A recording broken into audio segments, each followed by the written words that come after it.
Hello mga partner. Good morning sa inyong lahat. Ako po pala si Rowena Hayes alias Jana Bartolome.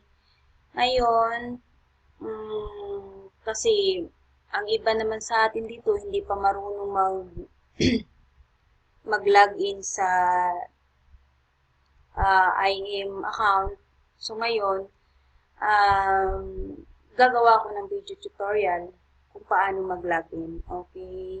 Dito tayo ngayon sa account ko sa Facebook. So ngayon, mag-open tayo ng new tab.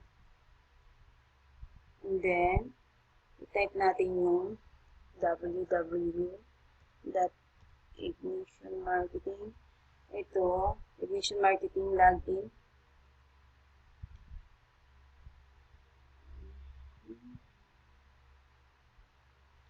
What happened?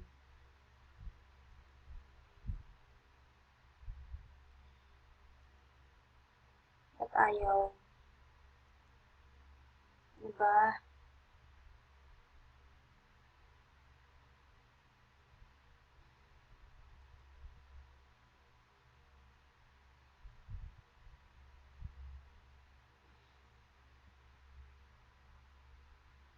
Ignition login. Bakit ayaw? Ay, buko. Dito na nga lang. Ito na nga lang.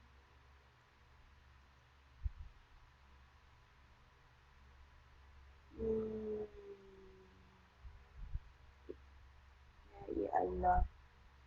Ito na nga lang dito. I-open ng direct. Okay. So, ngayon, nandito tayo ngayon sa loob ng member login ng Ignition Marketing. So, ito yung yung username at saka password ko. So, direct na lang kasi naka-save na siya. Direct na lang tayo mag-login. And then, so, nandito na tayo sa loob. Ngayon, kung gusto mong manood ng 8 Freedom Plays, so dito, buksan mo lang to. And then, ito naman yung my product. Dito mo siya mapapanood yung yung online prosperity training, at saka itong traffic sales conversion academy. So, dahil ang pinurchase mo is online prosperity training, so lahat ng mga strategy na gusto mong malalaman, nandito lang siya sa online prosperity training. So, subukan natin buksan ha. So, ngayon nandito na. Bukas na siya is Profit Blueprint, Facebook Sikat, Internet Marketing Revolution, itong bonus na shortcut to 100K per month. So, subukan natin itong bukas itong Profit Blueprint.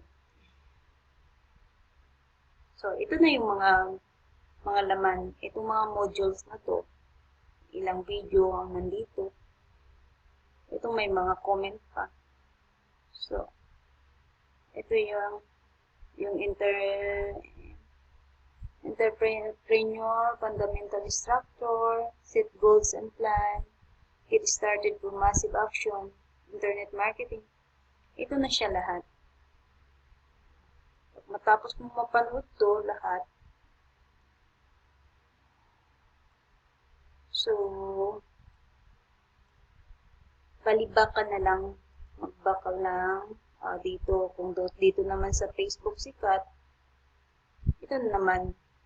Nandito na naman lahat. Ilang video nandito. So, ngayon, punta na tayo doon. Balikan natin kasi yun, nagtatanong kung paano ba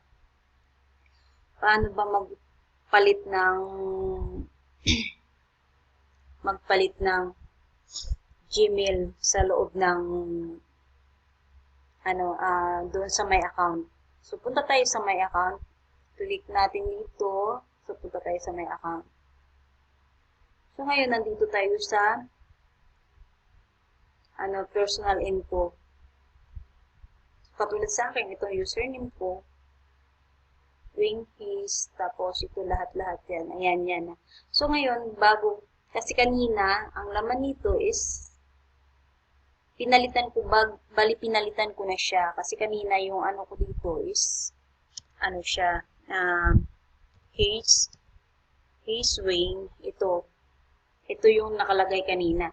So, ngayon, dahil hindi na ako makakatanggap ng email notification dito, about sa mga leads ko na dumadating, o yung may mga nagsasign up sa akin, hindi ko na matatanggap, nagpalit ako, so papalitan ko to siya. Palit na ako ng ibang Gmail account. Ito nang pinalit ko ngayon. So, pagkatapos, pwede mo rin palitan yung Facebook mo, Facebook profile, for example. Dati iba yung Facebook profile mo. So, i-delete mo lang to, palitan mo rin siya ng bagong Facebook. Kung ano yung bago ngayon na ginagamit mo. So, and then, update siya. So, ngayon, nakikita mo dito sa baba is profile successfully charged. So, ngayon, okay na siya.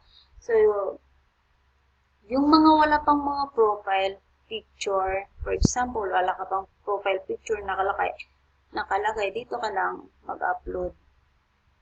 Upload. So, ito na, magpili ka ng mga picture mo.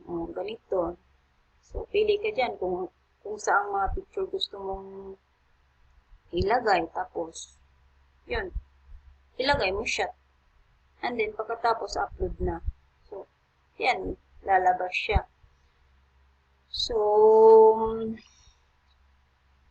ngayon, alam nyo na kung paano mag-sign in, di ba? So, sign out ulit, ha. So, katulad nung isa kong downline kahapon na nag-purchase ng OPT, hindi pa nag-active yung account niya hanggang ngayon. So, ang tagal, mabagal ang internet connection. Bagal.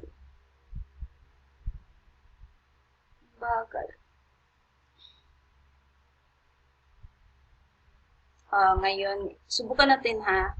Buksan natin yun ang sa kanya. Buksan natin yung sa kanya.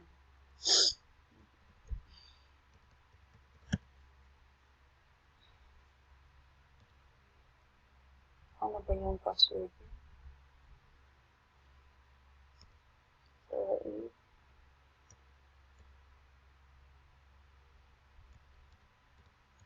So, ngayon, subukan natin. So, ngayon, ito, hindi pa siya na-active. So, your payment is being validated pa siyang lumalabas. So, ngayon, for example, kung gusto nyo kayo lang ang kayo lang mag-upload ng yung payment nyo, for example, nag-payment kayo ngayon, kung hindi nyo alam paano kung gusto nyo kayo lang mismo ang mag-i-encode. So, dito ka sa join now, buksan mo ito. So, ngayon, ito na, nandito na siya. So, may video naman masundan dito. Video, I'm going to show you how to join Ignition Marketing or how to video activate tutorial your account siya. So, ngayon dito, for example, ito ang payment option mo. Click mo lang siya. So, kung video, ganito. Video. Tapos, ito naman, yung date, kung kailan yung anong pizza, lagyan mo, for example, 8, tapos ito ang time, for example, 2, tapos 2 minute, 6:15, tapos, AM ba, PM, tapos yung product is Online Prosperity Training. And then itong tracking number, ito talaga ang kailangan ditong tracking number. Kaya nga kailangan yung resibo para makukuha yun talaga yung reference number, yung kailangan. Tapos yung country origin, kung saan lugar ka, kung galing ka ba sa Oman, like for example, ganyan, galing ka sa Oman. Tapos dito mo na siya i-upload yung resibo mo, yung payment slip mo, dito mo na. Tapos submit. So, pag submit mo na siya, so, ito na makikita mo. Lalabas na ito siya, yung your payment is being validated na siya. So, ngayon, dahil hindi pa siya active, so, puntahan mo yun para makita mo yung resibo mo kung nandoon talaga siya. So, puntahan mo yung my transaction. So, ngayon, nandito tayo sa my transaction. So, itong my transaction is nandito, deposit slip, dito mo siya titingnan, i-view mo siya. Kasi dito, yung status niya is pending pa. Nakapending pa siya. So, i-view natin, ha. So, ito na, yung resibo. Nandito yung resibo niya.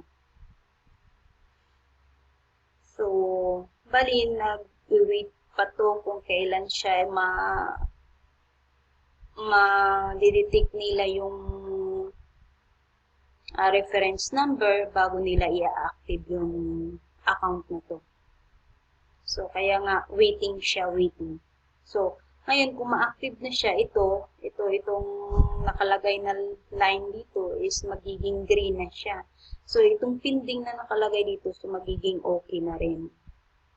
So, okay. Tapos, ito balik tayo sa